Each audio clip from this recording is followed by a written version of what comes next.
Peace and welcome to the culture right here on the Black Star Network. Folks, we got a great show for you today as we continue to talk about the issues that matter the most. Let's first talk about what's going on with Travis McMichael. This was the young white male that was convicted for killing Ahmaud Arbery.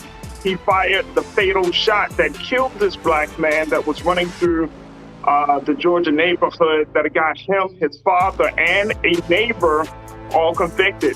Mr. McMichael is now sentenced for a second life sentence again. And we'll talk a little bit about the impact of that. Also, let's talk a little bit about medium. I know there has been a lot of conversation about content on certain media spaces, but what about the mediums themselves? We'll have a discussion about it. Plus, we got some things for trends folks that doing the most and a whole lot more. So stay with us. That's all happening on today's edition of The Culture right here on the Black Star Network. Let's go.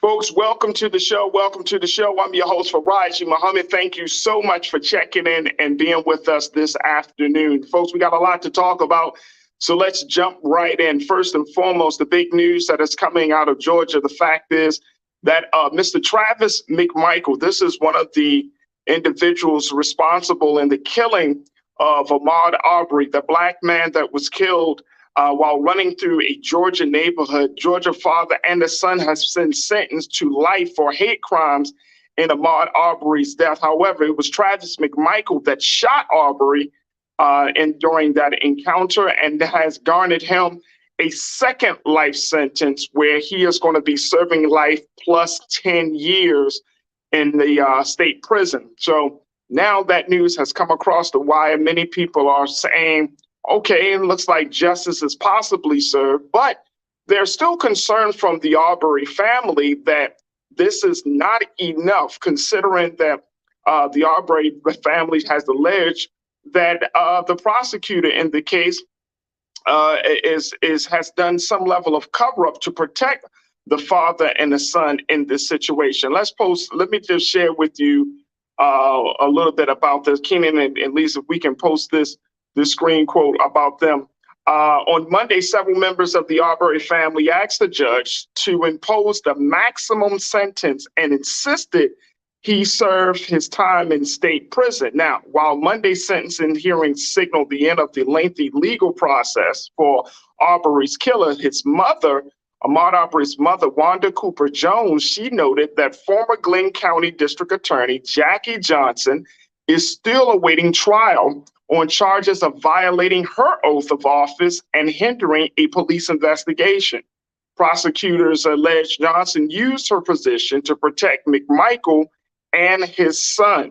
It is also said that Cooper Jones says she'd like to see consequences for Waycross Judicial Circuit District Attorney George Barnhill, who initially claimed that McMichael and Bryant acted in self-defense.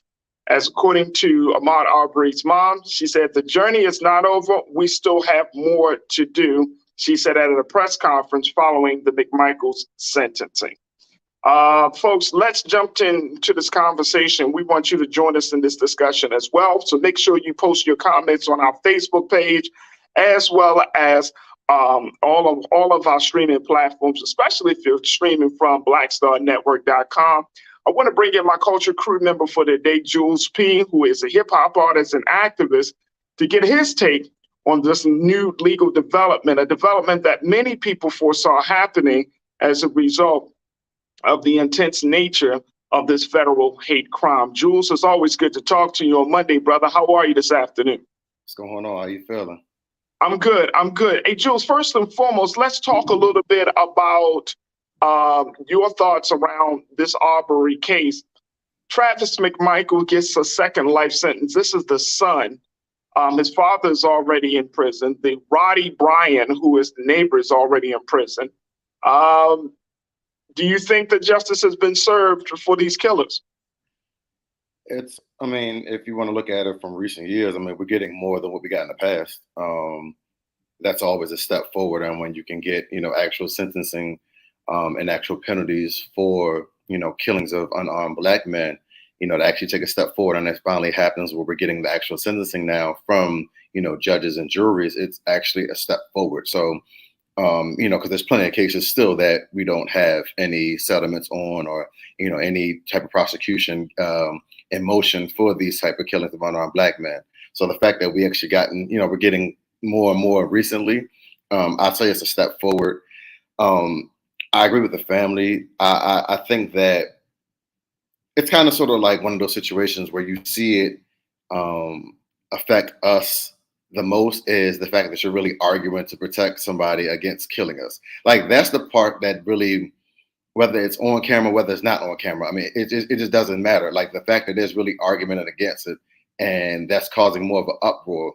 So yes, the sentencing is worthwhile. Yes, he got the second life sentence. Okay, but the fact that there was, the family is still saying, "Hey, let's go after these prosecutors," because they're actually they're trying to protect him from his sentencing and from the actual crime committed. I mean, Ahmaud Arbery was just jogging in the neighborhood, and y'all felt like y'all was Cape Crusaders to go track him down and kill him. Talking about there were robberies in the neighborhood or crime in the neighborhood. Y'all felt like he was a part of it. Like I just. There's no justified reason. So your life sentences are well-deserved, long overdue, but they're well-deserved. I mean, it's sad that it's 2 years later, but I mean, understanding the court systems and how long legal processes take to, prove all the facts and evidence, we have a ruling. So, I mean, 2 life sentences, I mean, let's celebrate that. But I do also agree with the family. It's like, let's take a realistic step back and look at like, why we really, I mean, I get arguing both sides when you go to court, but I mean, come on, like it's just getting stupid at this point. Yeah, I mean, I think one of the big things for me, Jules, is the simple fact that one, that the prosecutors even tried to, or the judicial folks in this case, in this county, even tried to cover up this situation. If y'all remember, it wasn't for weeks until they were finally brought into a police department. It was a good length of amount of time between the actual killing and the fact that, they weren't even, I mean, it was crazy, Jules. They weren't even really looked at. They weren't arrested like moments after or a day or two after. It took weeks. And so when you look at this situation, it just speaks of racism. It speaks of corruption. It just speaks of a lot of things that America often tout itself as being past. And I think this case right here in particular was just so blatant. And the other part about it, this was all happening during the day. Yeah. This wasn't even like the middle of the night. This wasn't like a Black man running, jogging in the during the nighttime hours, which people do, right? Right. But this all happened during the day. And it's like, you chase him down, you beat up on him, and then you shoot him. Just sounds like something out of 1922 versus 20, or 1920 or 1921 versus 2020, 2021. It's just crazy. Yeah, I think that's another point. Like I agree with, because if you think about it, I love the South. I love traveling. I love Atlanta. I love Georgia. But again, it's taking place in Georgia, and Georgia's kind of been a hotbed as of recently of just laws or things passed recently. Like it's just something about Georgia. It's just like they're at the forefront of still keeping the South the South. Like it's Right. something going on down there where certain things are still acceptable. So you tracking down a Black man, shooting and killing him, in their mind, like you said, the fact that they weren't detained right away when it happened meant, oh, this is acceptable. This is fine. This is what we do down here. And it's like, can we get away from that mentality? That would speed up the process a lot more of actual corruptness going on around the country, because that's still a mindset in some states and some cities. I'm not going to blame the whole state of Georgia, of course, but it's just in certain cities, certain counties across the nation, that's still acceptable. And we got to get past that part. And then we'll have the actual justice. Until we get past that part, we'll never see the actual justice we deserve for the type of things that we're having to deal with as unarmed Black people in this country. Let me ask you this though, Jules. Do you feel like with Stacey Abrams running for office again, getting into the governorship, I mean, she's got the She got through the primary. You think that she's going to make the type of impact that where Black people essentially feel safer? So I'm always biased about that type of information of when somebody who is our community leader runs for office. I feel like I love the fact that they get a position, but I love Yeah. them more on the groundwork of the streets that they've been doing, because they get more accomplished that way. Like when you're taking now a position in office, now you're gonna be getting pulled from different other avenues that you can't just focus on the sole issue that you went in there going at, because you're getting pulled to do so many other things in your city, in your county, in your state.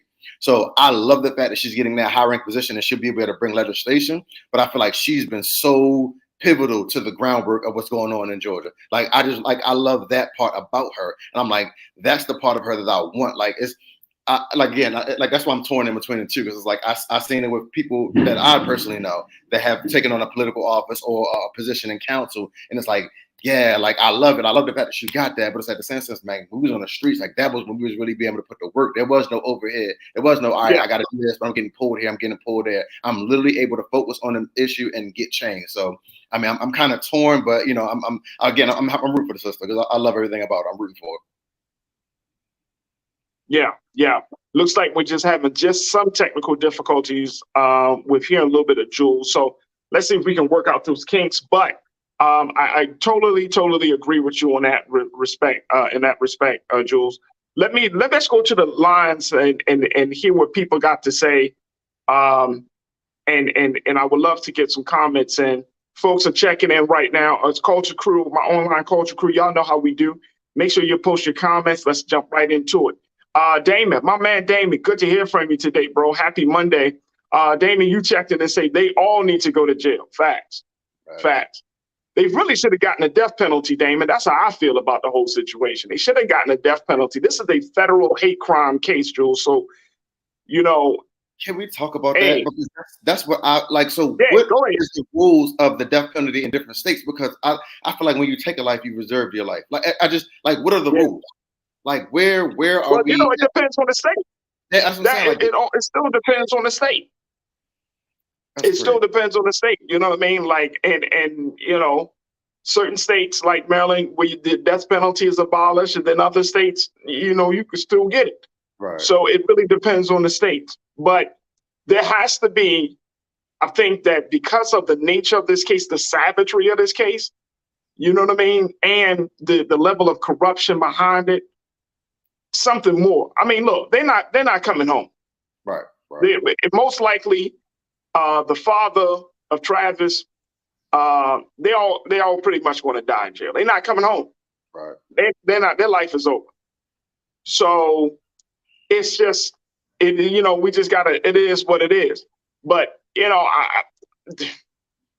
in the cases like this, I'd have no tears, no crocodile tears at all, bro.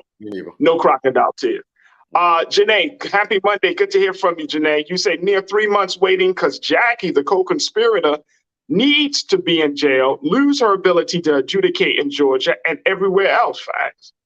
Right. Facts. That's what it comes down to. That's exactly what it comes down to. You know what I'm saying? When you have that level of cover-up and conspiracy, that's the problem. That's just as much as the problem as the people who actually committed the crime. I mean, she committed a crime too by covering up. So, Janae, I'm with you all the way, sis. Thank you for checking in. Sophia, you checked in. It's always good to hear from you. You said, in a matter of perspective, if people are doing the same things their second and third level grandparents did, and it took months for them to get arrested like it did back in the 50s and 60s, you know, and that's the piece. That is the piece. That is the piece. And like you said, Jules, the fact is that you got states, and I always go to my favorite, you know, you got Georgia, you got Alabama, you got Florida, you got Texas. They still operating like it's 100 years ago, bro. Yeah. Yep. You know what I'm saying? Especially when it comes to like hate crimes.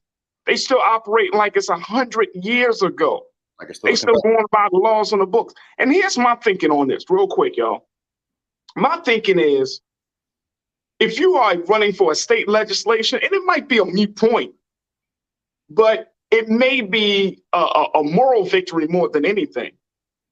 If you're running for a state position, in states that you know are racist and you are a black candidate, why don't you just bring it up into your proposal saying, hey, and along with my platform, let's look at some of these old ass laws that keep black people in a certain place, right? Where we still have to, fight for our humanity. Like, get that stuff off the books. Right. You know what I'm saying? Like, and I'm not saying, we know that, for example, we all talked about it. The Constitution said deems black people to be 3/5 human beings. I wish somebody would have just keep kind of pounding that. Maybe that's a part of the reparations conversation that we need to have to say, hey, we're not 3/5 of a human being. Along with the reparations of land and money and all of this other stuff, y'all need to take that out the Constitution. Because we taxpayers, we fight in your wars, we do everything else. So damn, we need 3/5. That has to be amended, change something. That's crazy. But on the state side, it's going to be much easier. Bring it up. Yeah. Show the hypocrisy of the policies. That way, people know, be like, damn, I'm living in a state where laws from the 50s, 60s, 100 years ago, still on the books, and it's still being applied, and they're still used for technical purposes. You know what I mean? Right. So, I mean, it's just something I always thought I was interested that, like, we all focus on moving forward, but somebody got to do the work of repairing the past. Mm-hmm. And I don't know if that comes from state legislators, black political leaders, whoever, but somebody needs to bring up. And those states that are known to be racist, start taking some of those racist laws off the books, man. Jules, you got the final word, bro. Speaking on that point, it's like, so what else do we have to do? Because what if, and like, again, I'm not in these states. So what if they did have state legislation that passed it up to get to Congress and then they denied it? And like, what I'm saying? Like, I think about like something like so weird is like, what are we not hearing about? Like, why is it still operating like it's the deep antiquated South with, like it's still the Confederate South? Like, why is it still acceptable to have in certain cities and certain counties that they're still allowed to do these type of things? Like, I feel like that, I don't know, like in a country where we're supposed to be the land of the free, home of the brave, where all these laws and rules are passed on a daily debate, we're having all this legislation, all these meetings in Congress. It's like, how are we having all this to go for? Like you said, I agree 100%. How are we having all these rules and laws and meetings to go forward, but we still can't fix what's in the past because the past is documented as saying, hey, you're still 3/5 of a person. Hey, this is still acceptable. Hey, when you're committing a crime, we're not going to get you right away. We're going to wait till a due process and fight on your behalf to see if you really did it or not, even though we know you did it. Like, why is that still the mindset and thinking of this nation? Like, I don't agree. Like, I think that's what's throwing it off, where we can never progress if we still have those laws. Like, if I'm labeled as a bad person, I can't move forward if you're going to keep on labeling me as a bad person. I have to get you, hey, he's changed, he's turned around, he's did his thing, he's gotten leadership, he's gotten counseling, and now he's on the right path. That's the way that we have to go. But if the fact I'm still looked at as a bad person for my past, that's the same way these states are going to operate. Absolutely. Well said, bro. Well said. All right, folks, look, we got to take a quick pause. When we come forward, let's have a conversation. Speaking of murder, let's talk about the murder rate. I'm going to share with you some surprising news that has come out of the FBI just a couple of days ago about murder in the country. And more importantly, how we contextualize murder and the conversation about it. We'll have that discussion. So stay with us. A whole lot coming up in the second 30 of The Culture right here on the Black Star Network. We'll be back.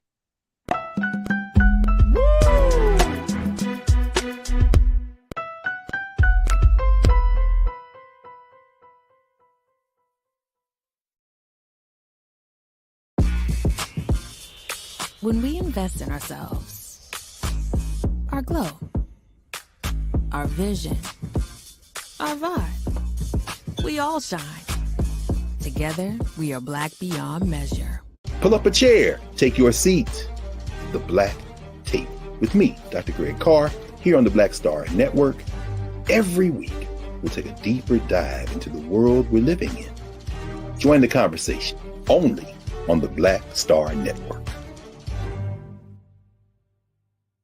I'm Terrell Owens, America's Wealth Coach, and my new show, Get Wealthy, focuses on the things that your financial advisor and bank isn't telling you, but you absolutely need to know.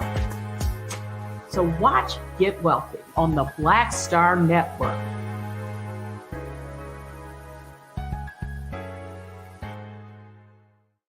When we invest in ourselves, we all shine. Together, we are Black beyond measure.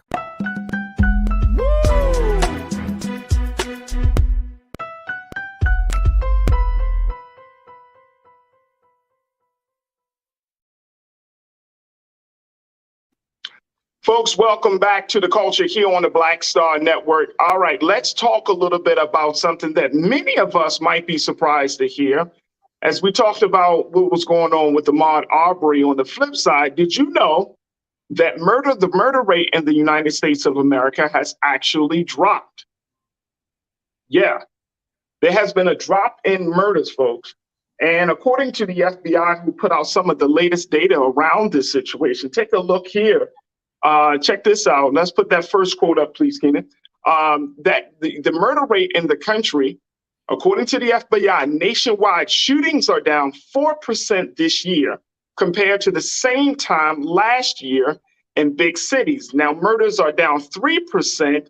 3%. If the decrease in murders continue for the rest of 2022, it will be the first year since 2018 in which they fell in the United States.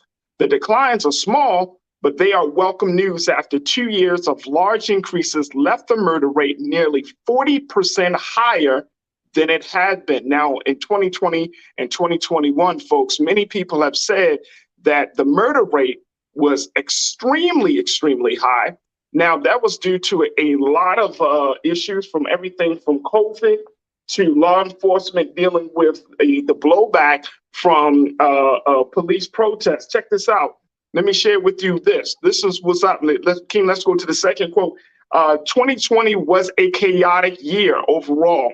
With COVID, protests about police, and a presidential election, this turmoil fostered social discord and anonymity, which also could contribute to murders. As people lose trust in each other and their institutions, they are more likely to lash out in crime and violence.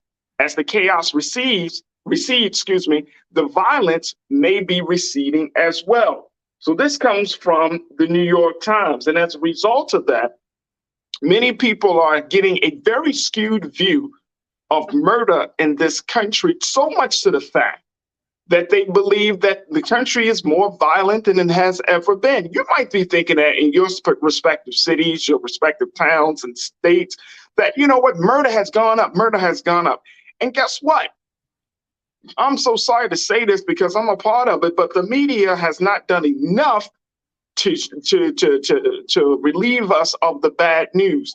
Now, that is one of the big reasons why we're having these conversations about murder so much. And there seems to be this view, this perception that murder is on the rise, that murder is happening around every corner, that murder seems to be the order of the day. And this bad news that is being perpetuated by media is often causing people to feel less safe. Now, also, let me just share this with you, as the New York Times put it out, that when the media reports, check this out, they said this, when the media reports on crime, and let's go to this third quote real quick, Keenan. When the media reports on crime, it almost always focuses on grim stories. Y'all, I'm sure many of you have known that. It always focuses on grim stories. A recent analysis by Bloomberg found that headlines about shootings in New York City recently increased, while the actual number of shootings remained relatively flat. The old cliche here is that if it bleeds, it leads. The constant stream of bad news is one reason experts say that Americans consistently say crime is getting worse when it is not. Between the 1990s and 2014, crime, including violent crime and murders, fell more than 50% across the U.S., yet for most of that time, a majority of Americans told Gallup that crime was up compared to the year before. The bad news bias potentially leaves Americans more scared for their safety than they should be. It also may drive more people to believe that punitive criminal justice policies are needed, or that reforms are increasing crime when they are not. Wow. Let's go to Culture Crew member Jules P. and let's hear what he has to say on this. Jules, are you surprised by the fact that people think that murder seems to be so rampant when in fact the FBI is saying it's not? Things are actually slowly, even though slowly and gradually, things are getting better. What's your take on that, bro? Perception is reality. So when you, Wow. I agree with the news take. So if you're, look at the line, if it bleeds, it leads. So in cities that, well, in the city that we live in, if you start off the news with a shooting, okay, so let's start off with the 12 o'clock news. Let's just say there was a shooting let's just say the 6 o'clock news. Let's say there was a shooting in the afternoon. So the shooting, let's say, will happen around, what to say, around 2 o'clock roughly. So we get a notification on the little news apps, whatever, about that, like that.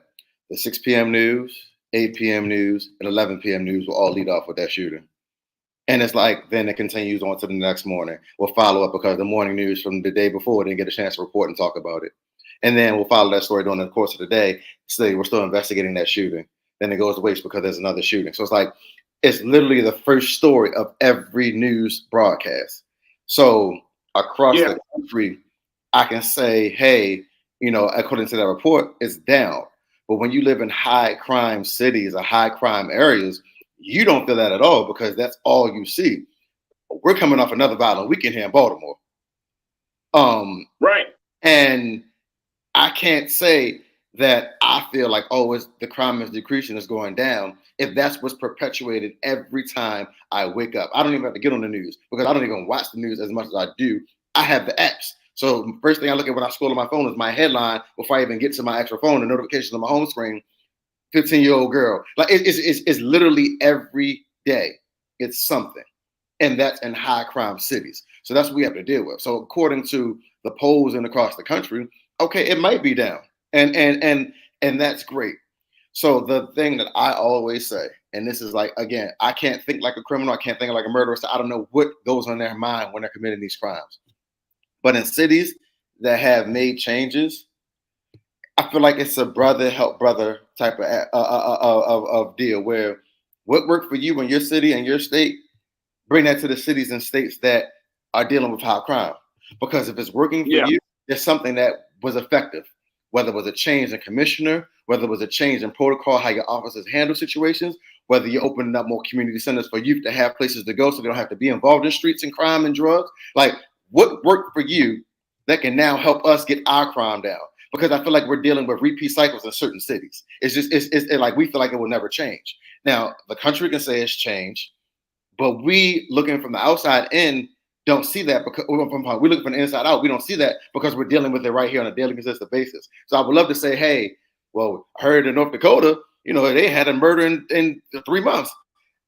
That doesn't register to me as something I would care about when I'm dealing with something every 3 hours here. Like, you know what I'm saying? It's always something that brings you back to that negative space. So it's kind of like a social media driven world where that negativity attracts attention. So when something happens, we got to beat it and people say, like, this is what's going on. This is what you need to focus on. It happened in this area again. Oh my God, we had officers, but they weren't around. Like it's always something that's bringing that crime on the forefront of these certain communities. So like whatever you're doing in these areas that is working, be a brother, be a sister, bring that to, hey, let's network and link up. Well, let's try this. And then it's going to be trial and error because, again, what works for you is not going to always work for us. But let's do trial and error to help us get our crime down so we can also be a part of the majority instead of minority.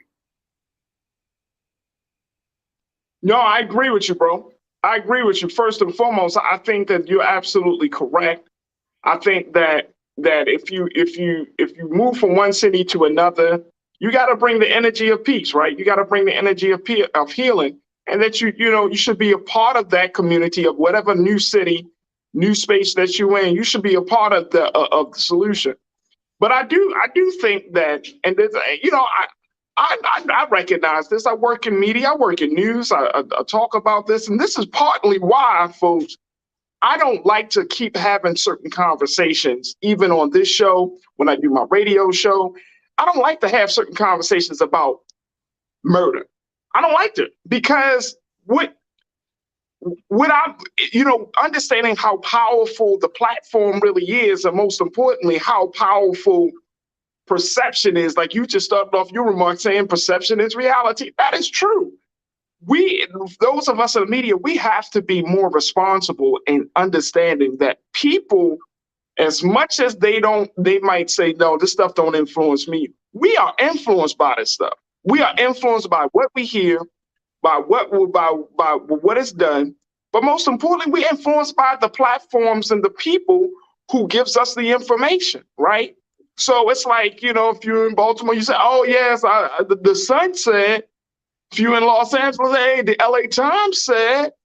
You in New York, oh, the New York Times said. You know what I'm saying? Because we look at those sources as being credible, legitimate. Even if you hear on Black Star Network, so-and-so was talking about this, I heard. Or this was said, D.L. Hughley said this, or so-and-so said that. I mean, we give credence to it. So and I'm saying for us as Black folk, as Black media, we have to reshape the context in which we tell these stories. Right. If we continue to do what Fox and ABC and all of the other traditional news media outlets do, which is talk about Black death and constantly talk about Black death and constantly talk about Black death to the point where it almost becomes like, they use the term and I can't think of it. It's like, you talking about like this death porn, where it's just this fascination. Like we always got to talk about the death. We always got. And I remember when I was doing my show on EAA in Morgan, and, murders would be happening all the time in the city of Baltimore.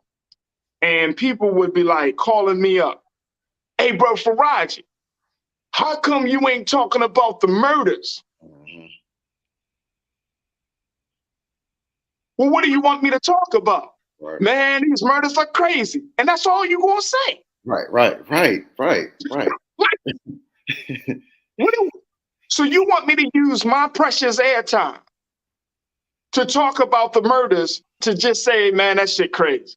Right. Or you want me to use it to talk about other things? Because guess what? If you live in Baltimore, Detroit, some other city that has an issue with violence right now, it's not like you don't know murders are happening. Right. There you go. We got to do it. This is not to say that that's not important, but you got to give people something else to think on. Right. That's the point. Otherwise, when people tune in, they're going to be like, well, they talking about the same stuff that my homeboys and the neighbors and the coworkers are talking about. Right. I think, and y'all tell me if this is true or not, I think that a lot of Black people, we're tired of hearing about the murders of Black people, man. We know it's happening. But if there isn't any major development, any major action that's being taken to help to stop the murders, what are we talking about? Right. Seriously. We could talk about, stop the violence efforts happening across the country in different cities. Like, okay, we can highlight those organizations like We Are Us or Peacekeepers or, Safe Streets or whatever the organization it is. But if you just want to talk about the murders, just to talk about the murders like it's some gossip, like I heard,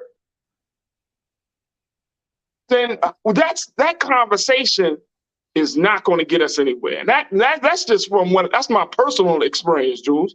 I agree with that 100%. I do. Like that's the epitome of the world that we live in. If I live in a city where we're heavily dealing with murder or violence or crime in general, but my media outlet and my platform give so much different perspective on life going on, Black art, Black culture, that's what I'm going to focus on. Because in a world of corruption, you need positive light. So if I keep on talking about the same thing that the news is talking about, and that what social media is talking about, and what your personal opinions are talking about, then I fall into the fray where I don't stand out. I've just joined the masses of discussing it. And then you're going to look at me. Then the next question is this, Farajii. So what are you going to do about it? Because we're not just going to be talking about it all this time and keep on bringing it up every Monday on the show. Hey, man, over the weekend, it was this many murders. Over the weekend, it was this many murders. Because the next question your viewers going to say, well, what are y'all doing about it? Y'all just sitting there talking about it. What y'all going to do about it? Right. So that's the space that you want to stay away from. The negativity drives headlines. I can tell you the funniest thing that happened was last week. We know Brother Roland, all the philanthropic things he does in the community for us. But the one time he claps back at somebody online, that's the headline. It's not about all the work that he does. It's not about the Black Star Network being a source of media for Black people to get their voices out there. It's not about nothing positive. The one time you clap back at somebody, oh, that's what we're going to talk about. And it's like, okay, that's the mentality now. Because it's like, you can't even do, the man has a whole positive platform of Black voices, giving Black culture, talking about different, I mean, we meet different actors, actresses, music artists, sports, and people in sports realm. What's going on in the community? What's going on in your states? Laws being passed, information that we don't know on a consistent basis because we don't get that from the news. So the media and the information that we're getting from this network that's positive, that's giving us a different mindset and a different holistic view of African-American culture. It's like the one time you clap back, it's like, oh yeah, but this is what he do, bro. That's him. Like, no, this is him. Right. This is what we do. And it's like, that is what the media portrays when it comes to the violence. So that brings it back to what I'm saying. Like, all right, if we talk about it, okay, fine. Me and Farajii come on every Monday, y'all, and talk about what happened in Baltimore, what happened in Chicago, what happened in Detroit, what happened all across this country in crime and violence. And y'all going to sit there in the comments and say, well, what y'all doing about it? All y'all do is talk about it. What y'all doing about it? But we're giving y'all this knowledge on this daily, consistent basis of so much going on in the culture, positive change. You're meeting people that have podcasts. You meet people that have businesses. You find out information. You find out about different marches and things going on in different communities that you can't find on the news. So that's what our job is, and we're going to continue doing that, pushing out the culture. That's what our purpose is.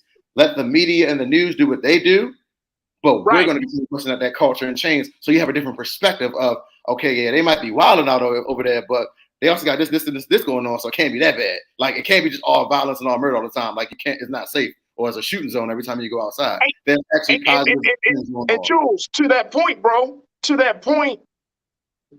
that doesn't bring any peace of mind to Black folks. Right. This is part of my personal mission. You talked about us highlighting the culture. That's one part of the mission. But the other part of the mission should be when people, and I'm saying particularly for Black media, we should report the news as it is. We should give people the facts. We should provide some thought-provoking analysis. But at the end of the day, Black people should be able to tune into a Black media source, Black media space, and be able to find some level of peace of mind. Right. You know what I'm saying? Like we could talk about the negative parts, but you got to have a balanced view to talk about the positive parts, right? Mm-hmm. So yeah, we could talk about the murders, but let's put that in a certain context to give people hope instead of just creating a grim and gloomy picture that as soon as you walk out your door, you better watch out for that Black man. You should watch out for that Black woman, because guess what? The next Black person you see, they're going to take your life. That's not the picture that you want to paint. That's not the place you want to put our people in, where there's distrust, not just of the media source, but now you're creating distrust among the people themselves. That's not a good place. Not a good place at all. Let's go to some of the watchers, man. So many of y'all are checking in as always. I love my culture crew, my online culture crew, man. Y'all so insightful. Straight to the point. Rashida, good to hear from you, sis. You said it's hard to believe the media. You have to trust them with a grain of salt. I get it. I don't believe every media, right? I think that we need to make sure that we vet the information that we consume. You know what I'm saying? Like most of your traditional media, whether it's from like the Wall Street Journal or whether it's from the New York Times, New York Post, just keep in mind that when you are reading those papers, and especially about what's happening with life and death in this country, that they're going to have a bias. Just know that. They're going to have a bias. They're going to present the information with a certain slant. Just keep that in mind. The Final Call newspaper, one of the boldest black newspapers that I know, gets straight to the truth. There are media mediums that get straight to it, but you gotta open yourself up to it. So I agree with you. I don't always trust every media outlet either, but I do keep in mind that if I'm reading something from Fox or some other place, they're gonna have a bias. Vela Kent is CISO. Vela, you checked in and said, look, I live in Indianapolis, Indiana, and it is the same way here, Jules. Multiple murders every day. Damn. I hear you. Vela, thank you so much, sis, for checking in. Brother King Lee, you my man, you said, Brother Farajii, there is not enough black-owned media in the U.S. and globally. Some of our black-owned media outlets need to respect their viewers and not disrespect their viewers. Facts. If y'all came here to tune in, y'all want to talk about black death porn, that's what I'm gonna call that. Y'all want to constantly talk about black people getting beat up, black people getting killed, black people going through horrendous pain, black people getting locked up, black people getting knocked in the head. If you want that tip, on that vibe, don't I can't help you. I'm not putting that out there. And I think, Jules, for all of us, right? We just got to say a line has got to be drawn. Fine, go to some other site for that shit, man. Don't come here. Because don't tune into the culture, because I'm not going to keep on putting, that does something to the mentality. And I've read books, I study a little bit of social science. That does something to your brain, man. And some of you got your children watching. Why would I put certain stuff on this platform when you got your children watching? When you got the babies watching? Here you are, you so excited because you got a black-owned media institution and platform, and you got the baby, and then your first time that you're showing your son, who might be 13, 14, 15 years old, and then I'm constantly talking about how white people whipping our ass. I'm constantly showing videos of us just in some crazy madness. And then your son, he just looking. He like, damn. Nothing uplifting, nothing empowering, nothing enriching his life. Come on, man. We do ourselves a disservice, bro. What's your take on that, Jules? Yeah, I was literally going to say the same thing. Like, think about it. When are you ever going to decompress if all you're getting is negative media? If all you're getting is negative news, you're never going to be able to decompress. So then that also travels with you from what you're watching on media to you dealing with your kids. You're going to start lashing out them more because you have so much built up, pent up anger and energy and emotion from saying the same thing over and over again. Then when you get to your jobs, you're not performing because your mindset is still stuck in that negative mindset, in that mind frame. So you never decompress and you're thinking about the positive things going on or the positive things going on in your community or the things even dealing with your personal space and personal being.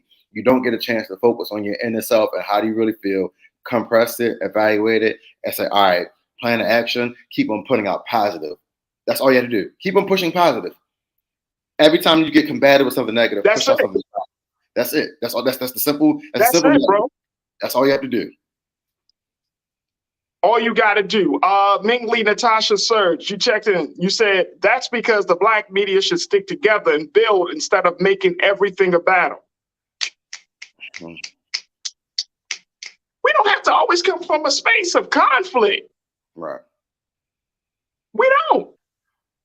Tell our story. Our story is beyond is bigger than struggle, man. And I know it. I know we often say that the struggle. We got to fight. But our story as black people in this country, and it's bigger than struggle. It's bigger than that. It's so much more to what's going on in this country. Now, if we look at what's happening with the murder rate, if we're looking at what's going on with how their story is told, I mean, our story is much bigger than that. Much, much bigger than that. All right, real quick, as before we take our next pause, I think I'm saying this name correctly. Sei, you said talking about death and being a witness to it on a daily basis, it becomes a social norm, sadly, that we become numb to growing up in New Orleans. I become numb to the violence. Facts. Man. Same here. Man. And Man. that's That's a place that you don't want Black folks to be. When you talk about murder, then the consequences of that is that people become desensitized oh my God. to the loss of human life. And now you got to take those people and put them in a better place. Because once you become desensitized, you got to restore them. You got to bring them back to life to make them see the value of another Black man, another Black woman. Real quick, Juice, what's your take on that, bro? That was the comment right there. You become numb to it. And that's what's sickening, because when you become numb to it, now that creates more violence, because now you don't even value life. You don't even value your life. So you damn sure don't value somebody else's life. So now you become a mental murderer, because it's so easy for you to kill off and get rid of people in your mind of when you see it on the news. It's like, damn, like, oh, another one. All right, I'm going to go to the court now and play ball. Like, it's just like like, I feel like the saddest part is like, I feel like some people that have that mentality, it's like the only time they really feel like a sense of compassion is when it happens to kids, because they'll be like, oh, they couldn't defend themselves. But my thing is, what about those adults that were walking to the store that couldn't defend themselves, or that got caught in a crossfire, going to the grocery store, got, like, you know what I'm saying? They couldn't defend themselves either. So, like, don't just put it to kids. Have that same compassion for anybody that gets murdered or killed or is involved in a violent crime, because that's how you show empathy and compassion, and that's what you keep inside your body and your system. But once you lose that, like you said, you become numb. It just runs away now. Like, it's all right, well, it happened to them. Oh, well. Absolutely. Absolutely. Folks, we're going to take a quick pause. When we come forward, let's talk about this a little bit further, because there's another part of the conversation I think that we need to have. And this is more the philosophical side, folks. We started talking about it in this particular segment, but the next segment, let's talk about, I'm asking the question, does the medium in which you get your news and information matter? Because everybody's always been talking about content, but what about the actual platform where the content is distributed? We're going to have that conversation up next. Also in the next hour, let's talk about how Terrell Owens called out a Karen in his latest interaction with a white woman that just didn't know what to say, and she cried them crocodile tears, folks. But he put her on blast. So we'll talk about that and so much more. Stay with us. That's all happening in the next hour of The Culture here on the Black Star Network.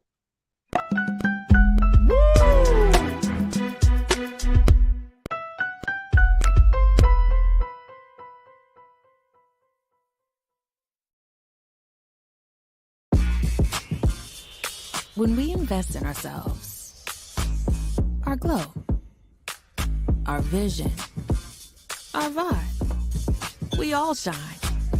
Together, we are Black beyond measure.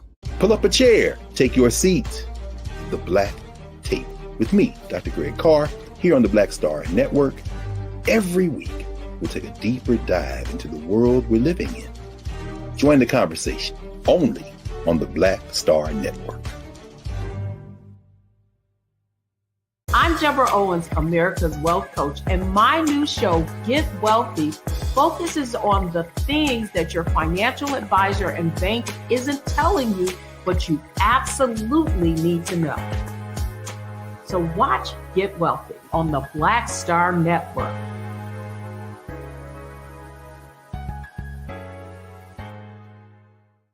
Hi, I'm Dr. Jackie Hood Martin, and I have a question for you. Ever feel as if your life is teetering and the weight and pressure of the world is consistently on your shoulders? Well, let me tell you, living a balanced life isn't easy. Join me each Tuesday on Black Star Network for A Balanced Life with Dr. Jackie. We'll laugh together, cry together, pull ourselves together, and cheer each other on. So join me for new shows each Tuesday on Black Star Network, A Balanced Life with Dr. Jackie.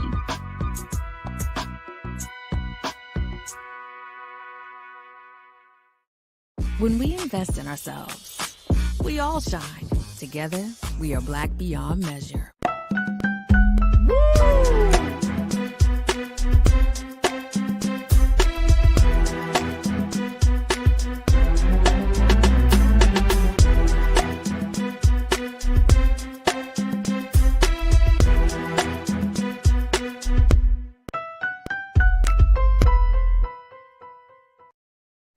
All right, folks, welcome back. Welcome to the second hour of The Culture here on the Black Star Network.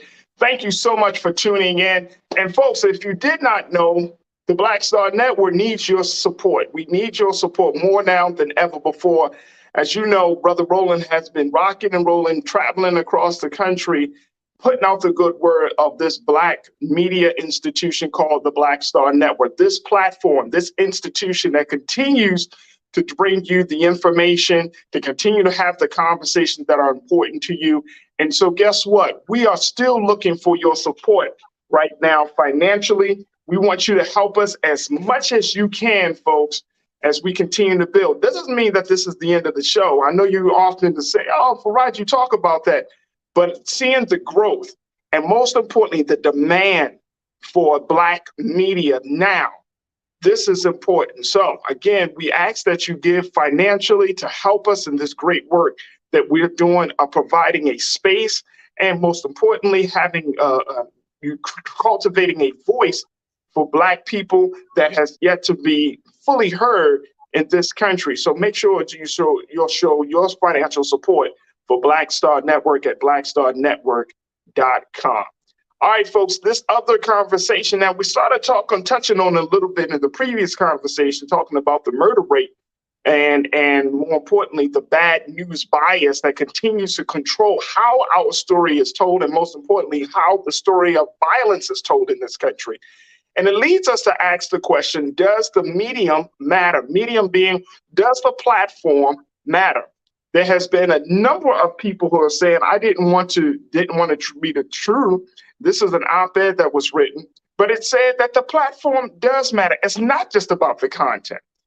Like we can have a conversation, as this writer pointed out in his op-ed, we can have a conversation about television and not just a television show. Let me just share with you what they said, and then I want you to give me your thoughts. You can post your comments on our Facebook page, on our YouTube page. You can definitely let us know what your thoughts are. But does the medium matter? Let's post this first quote, Keenan. This comes out of that Ezra Klein. Ezra Klein is a opinion columnist for the New York Times.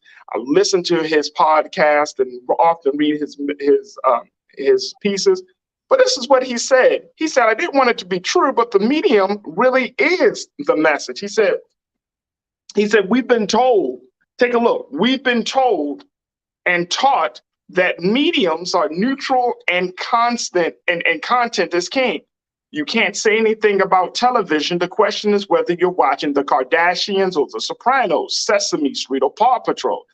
To say you read books is to say nothing at all. Are you imbibing pot boilers or histories of 18th century Europe? Twitter is just the new town square if your feed is a hellscape of infighting and outrage. It's on you to curate your experience more tightly.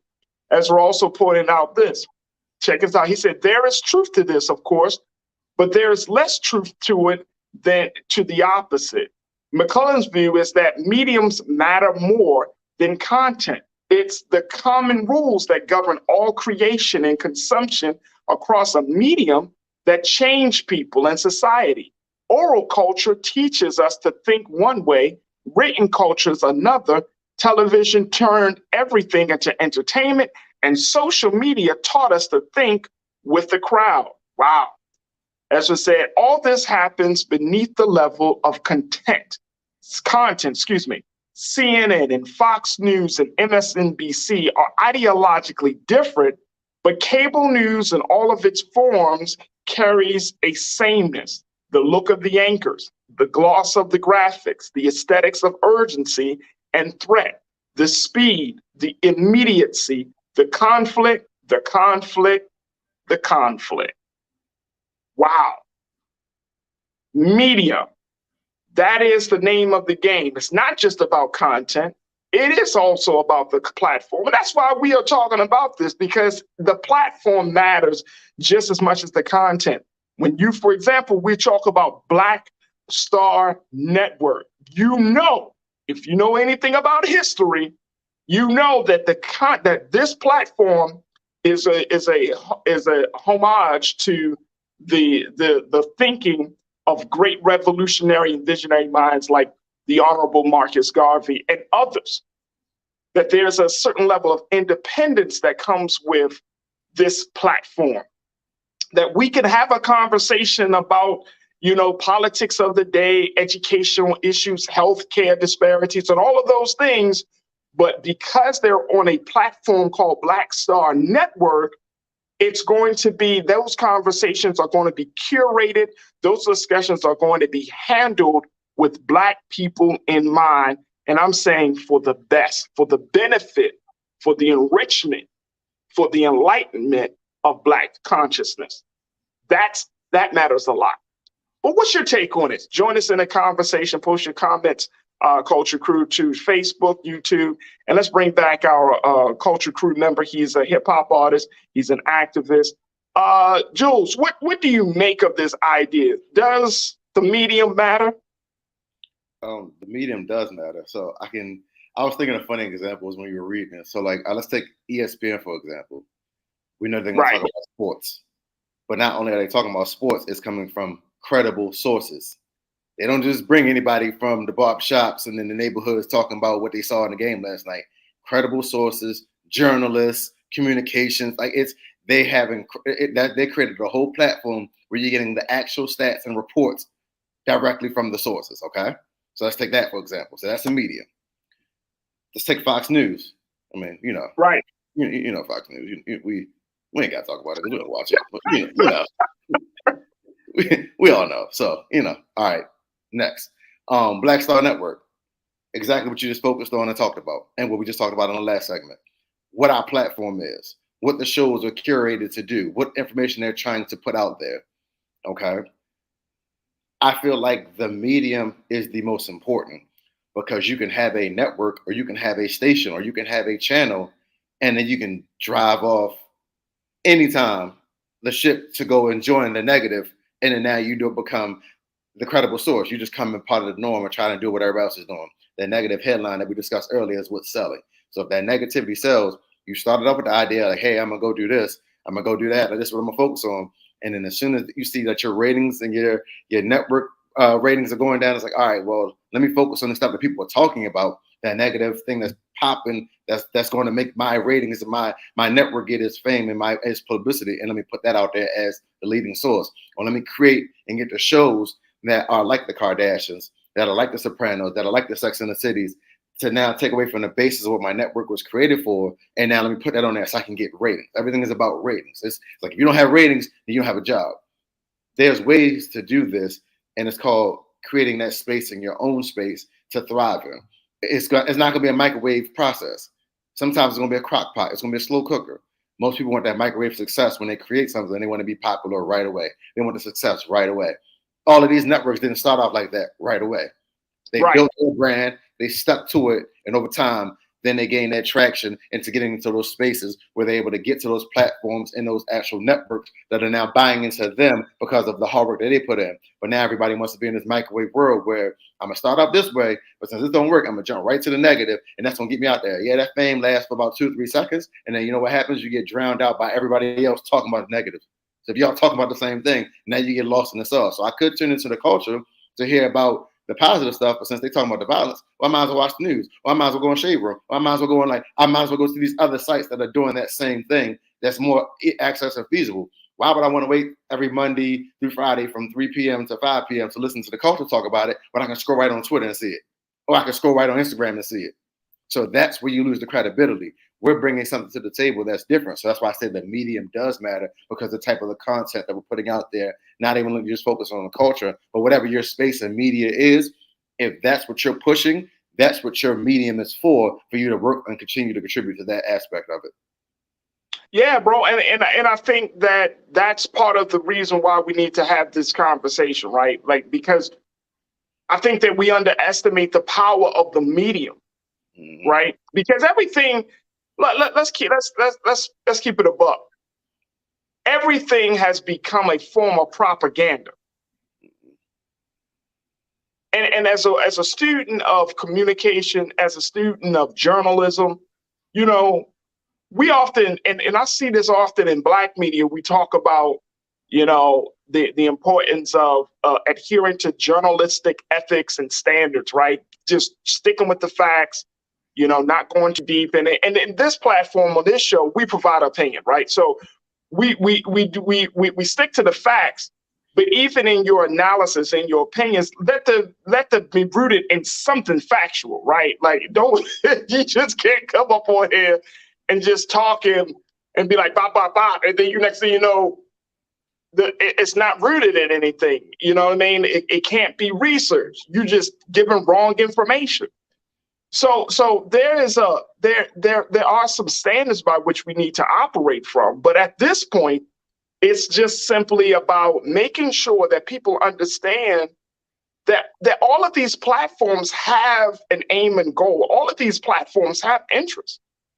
Whether you're talking about Fox, whether you're talking about CNN, you're talking about Black Star, whether you're talking about the Griot, you're talking about the Root, Essence, doesn't matter. Everybody has an interest. Everybody has a target audience. And it can't just be about the content. The content is going to be shaped by the interest of the platform. And I think that a lot of people should know that. The content will be shaped. How the story is told, how the conversations are had will be shaped by the interest of the platform that these stories are told on, that these conversations are had on. So I think that that's the best thing. Let's go to Skinner. Let's get some comments from our audience, because people are checking in about this. Does the media matter, folks? Mainly Natasha Serge, you checked back in and you said, look, if Black media could pool their resources and build together, no telling what is possible. That's true. Hey, check this out. Mainly Natasha Serge, I always thought this to myself.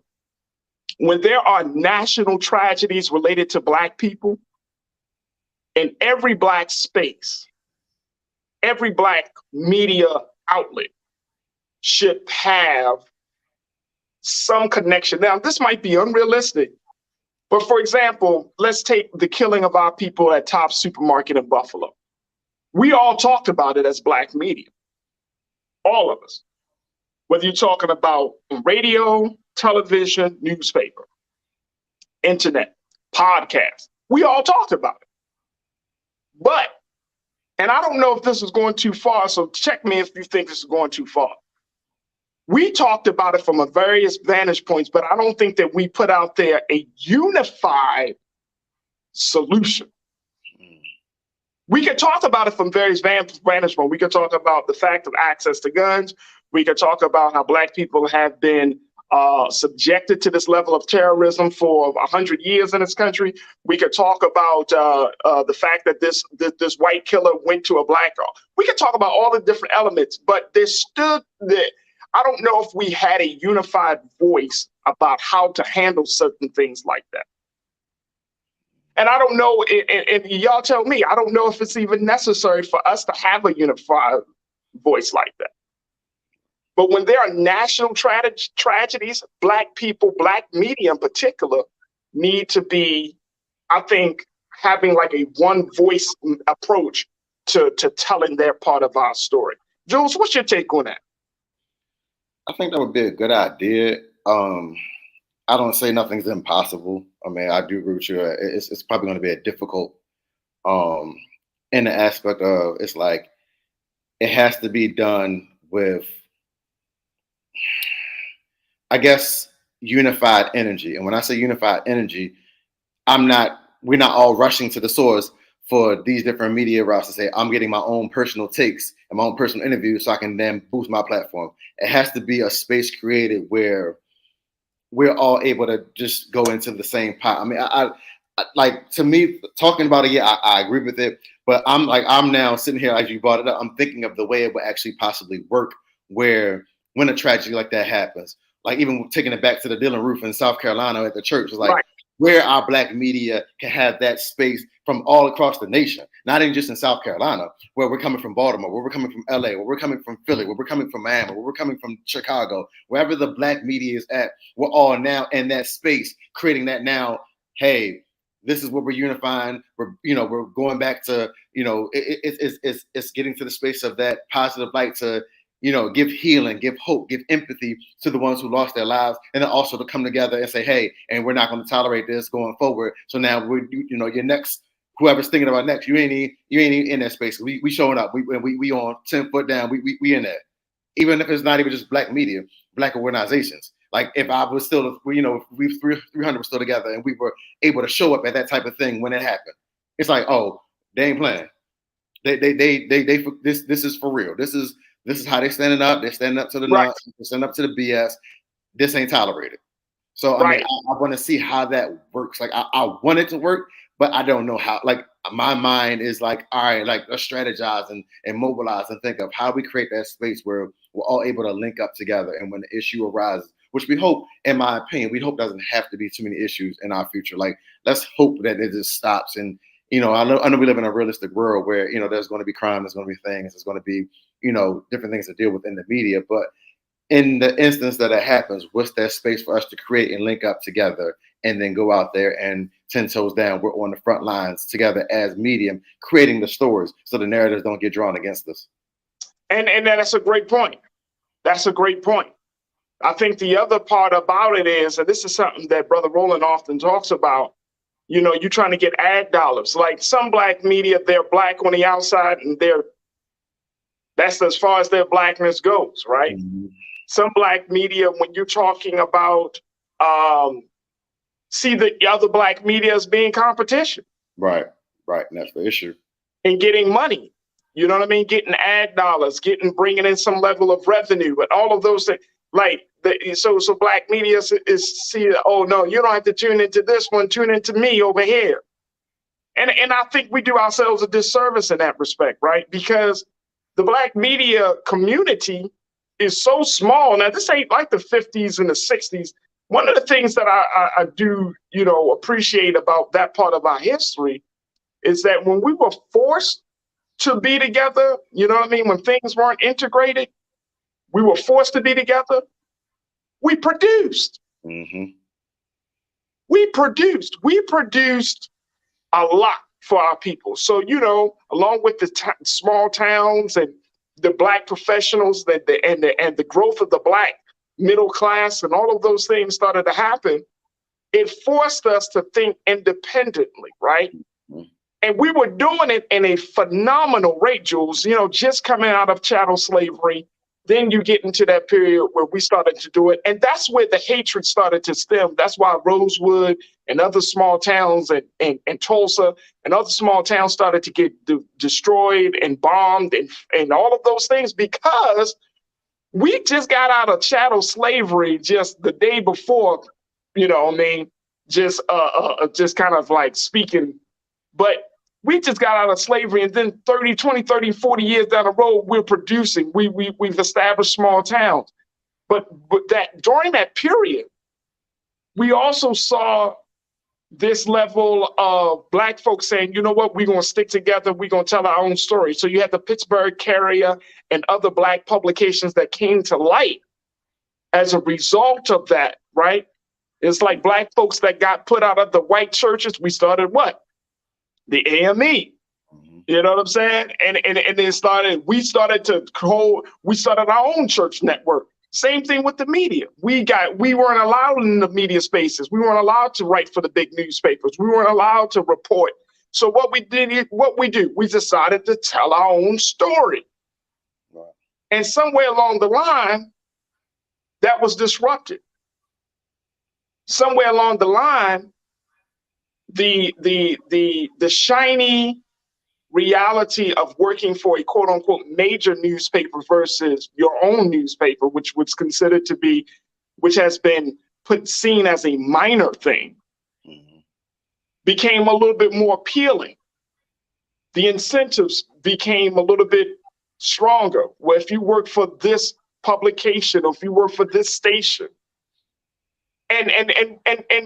and we lost something in that process, bro. You know what I'm saying? Like we really lost the ability to speak our mind, to tell our story, to express our truth.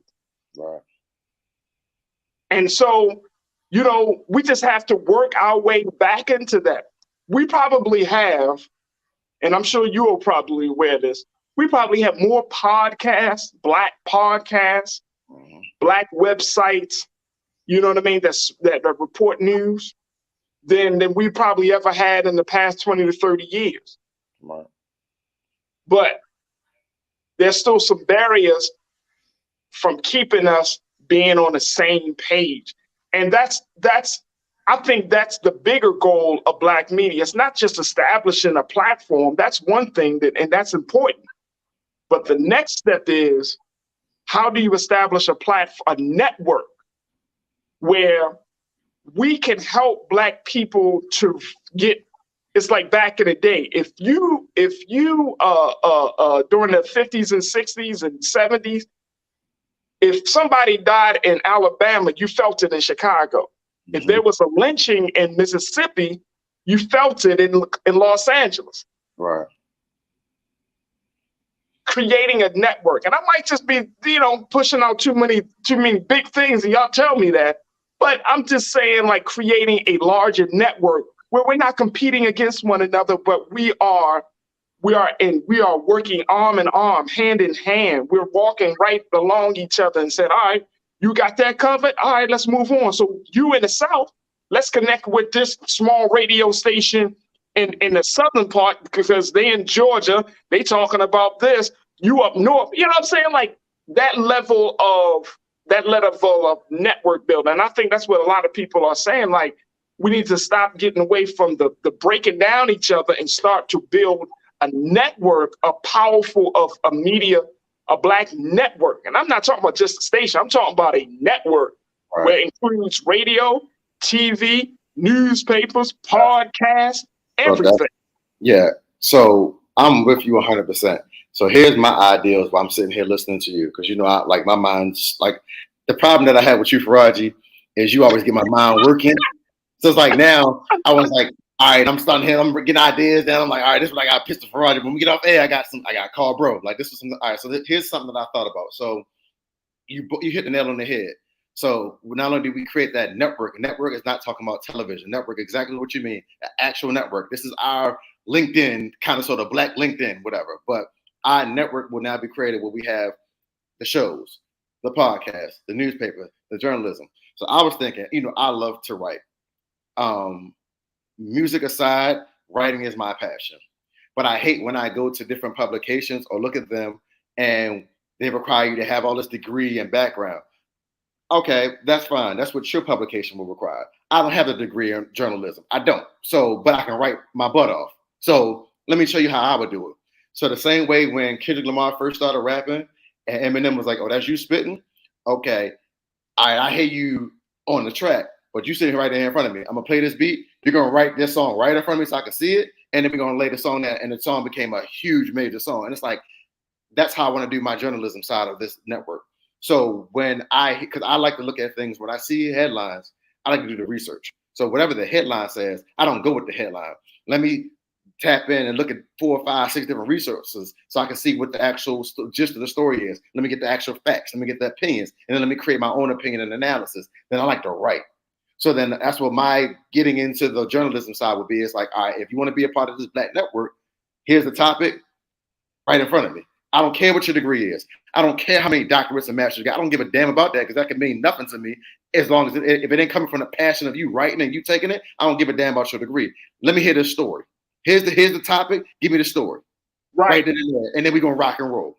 And that's how you build that brand and network so everybody feels all inclusive. So there doesn't have to be, I have to have a degree. I have to be a bachelor. I have to be a doctor. I have to have a master's. Or I have to already done media space. It could be somebody that's never done anything in media, that's been thinking about it for 20, 30 years, had to raise their children, so had to get away from their own personal dreams of goals to raise their children. And then finally get to the point where they're able to do something. So, hey, you can't do it because you ain't got no experience, or you ain't got no background in this, or you don't have nothing on your resume that shows you was on this show, or you was on this paper, or you was in this publication. So it's like, I want to create this where it's all inclusive. Boom. This is what we're going to target it at, and that's how we're going to start it. That's just my mind working. Y'all can let me know how, whatever it is. That's my mind. That's just how I feel. Yeah. Hey, bro, I feel you. All right, let's take some comments from our watchers. Taylor, you checked in. I like you. Hey, Taylor, I love how you said janky. I love the word janky, Jules.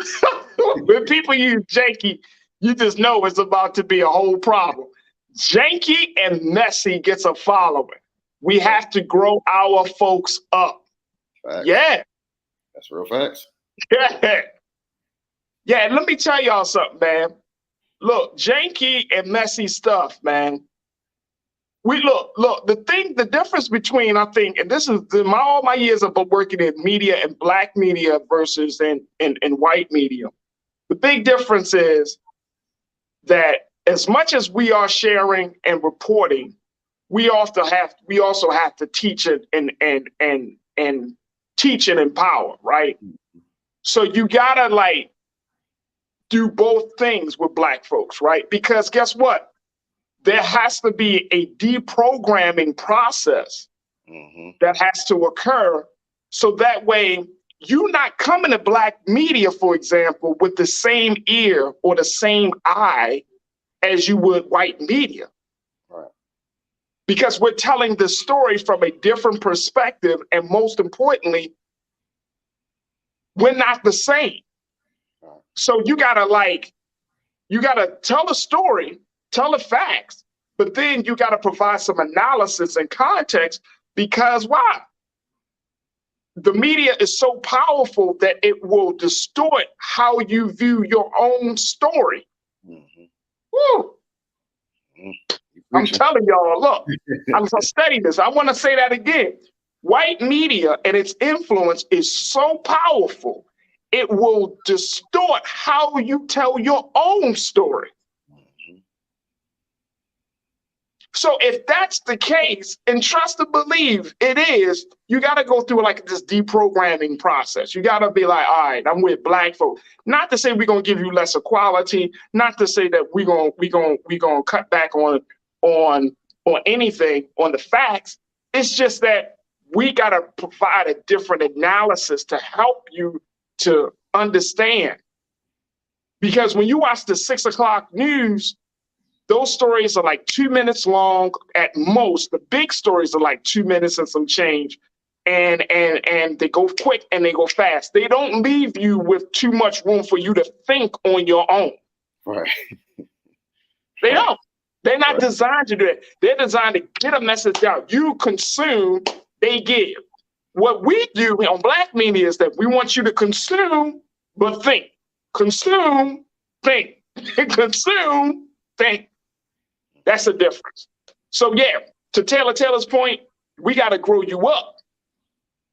Not to say you thinking small, because that's not but everybody comes watching and consuming at different levels. Taylor, I appreciate you. Hopefully that makes sense to you. Sophia, you checked in and said, hell yeah, we need a unified voice. Please let me know when these mother effers ever gave a damn historical. Dr. Clark said it best when we have no allies. Frederick Douglass said we wish to plead our own case. There it is. There it is. You know, that's the purpose of it. To plead our own case. Brother Roland said that at the very beginning of the establishment of Black Star Network. And that's something that will always be at the forefront of everything that we do. We have to tell our own story. We have to establish our own case. Let's continue to get the comments. Brother King Lee said, Oreo cookies are still a problem within the African diaspora. Shout out to Bing Lee, Natasha Surge, and to me. Hey, you're going to have that, King. You're going to have that. I don't think about them cats. I don't think about it. Bro, we got too much stuff happening right now, Jules, to be thinking about somebody who hates themselves.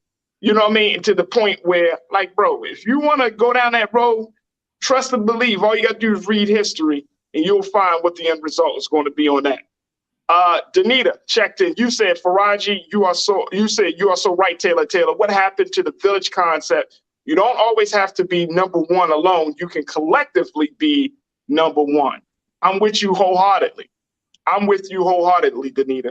The whole thing, the whole idea, and maybe this is something like, again, might be me, Jules, and I might be too far radical in this, but we got to operate from a different space. Yes, I know ratings and revenue. Those are the two. I'll never forget Miss Kathy Hughes, the great Miss Kathy Hughes, the founder of Urban One. She shared with me, she said, Farajii, in radio, there are two things that matter. when I was working for her. She said, Farajii, ratings and revenue. And when she said that, it stuck with me. And she's right, ratings and revenue. However, if y'all support Black Star, or if y'all support Black media, Final Call, whatever the case may be, if you support Black media, the ratings and revenues, the way that we do ratings and revenues doesn't have to be the same the way white media stations do it. I used to work for WEAA, public radio station. We did fundraising drives each and every year, twice a year. People thought that that was a foreign concept, but if you go to any public radio station, every public radio station do that, right? They do it in a different way, but they ask for your support in the public radio space. And we think, well, why should I give y'all money? Because guess what? In this capitalistic society that we live in, if you don't put money where your mouth is, or more importantly, with money where your interests are, guess what? That platform, that space is no longer going to be yours. Yes, you could tune in. That's all well and good. But listening versus investing and supporting are two different things. Right. Listening is good, but when you put your money up, now you dictate the agenda. And why not? Let's be stakeholders. Y'all can buy stock in Pepsi. You can buy stock in Nike. You buy stock in all these other companies. Why wouldn't you want to buy stock in a Black platform that tells your story? All right. There you go. We want a piece of everybody else's company, but we want our companies to operate for free. Like, it don't work that way. It don't work that way. If you want our companies to thrive, our companies need to be supported. It's just that simple. Let's get one more in. Mike V, you checked in. You were talking to Brother King Lee. You say capitalism puts profits over communalism. You can't commune on toxic principles. Facts. You can't. You absolutely can't. Capitalism, let me just share this with you, Jules, and I know this is I'm gonna drop something, because I've been in this space lately over the past few days. When reading about this, I'm convinced capitalism is not natural. It's not a natural economic system for Black people, because it emphasizes the individual, where naturally we are a communal people. I'm gonna say that one more time. Capitalism is not a natural economic outgrowth for Black people, because it emphasizes individual accomplishments and achievements versus communal, collective accomplishments and achievements. And that's problematic. We can't operate that. It forces us to think outside of ourselves, to only think about ourselves. And that's against the nature of how we are. Right. That's the nature of how we are, bro. You got the final word. Talk to me.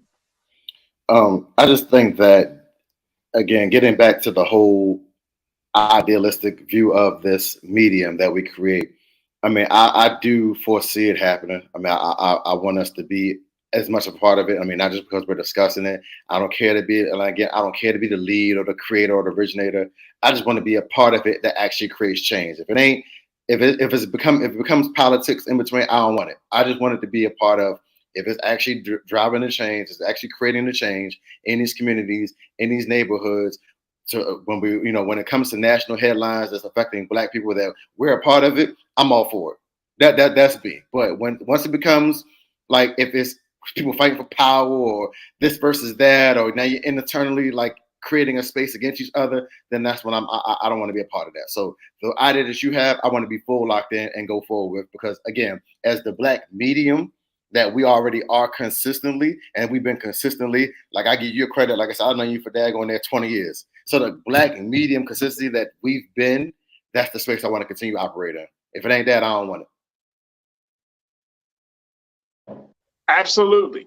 Absolutely. All right, look, we got to take a quick pause when we move forward. Let's switch gears a little bit.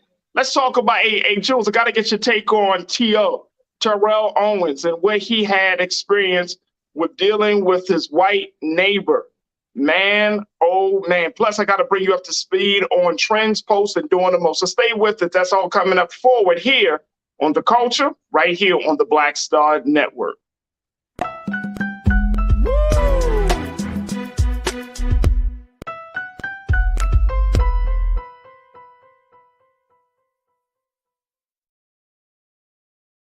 When we invest in ourselves, we all shine. Together, we are Black beyond measure. I'm Terrell Owens, America's Wealth Coach, and my new show, Get Wealthy, focuses on the things that your financial advisor and bank isn't telling you, but you absolutely need to know. So watch Get Wealthy on the Black Star Network.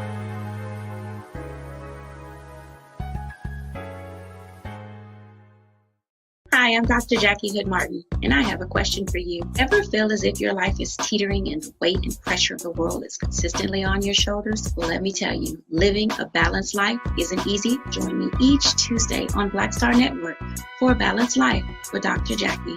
We'll laugh together, cry together, pull ourselves together, and cheer each other on. So join me for new shows each Tuesday on Black Star Network, A Balanced Life with Dr. Jackie.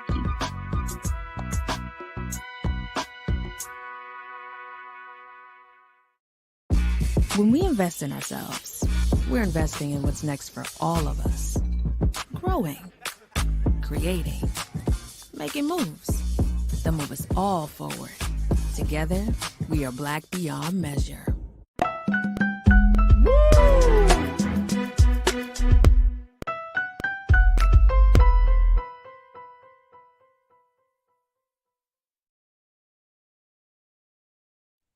All right, folks, I want to share with you the story of NFL Hall of Famer Terrell Owens, who got himself in a little situation a few days ago when he was simply doing something very, very simple. And, you know, when we hear about these cases of white women calling the police or feeling like their lives are being threatened, is oftentimes rooted in some unrealistic fear.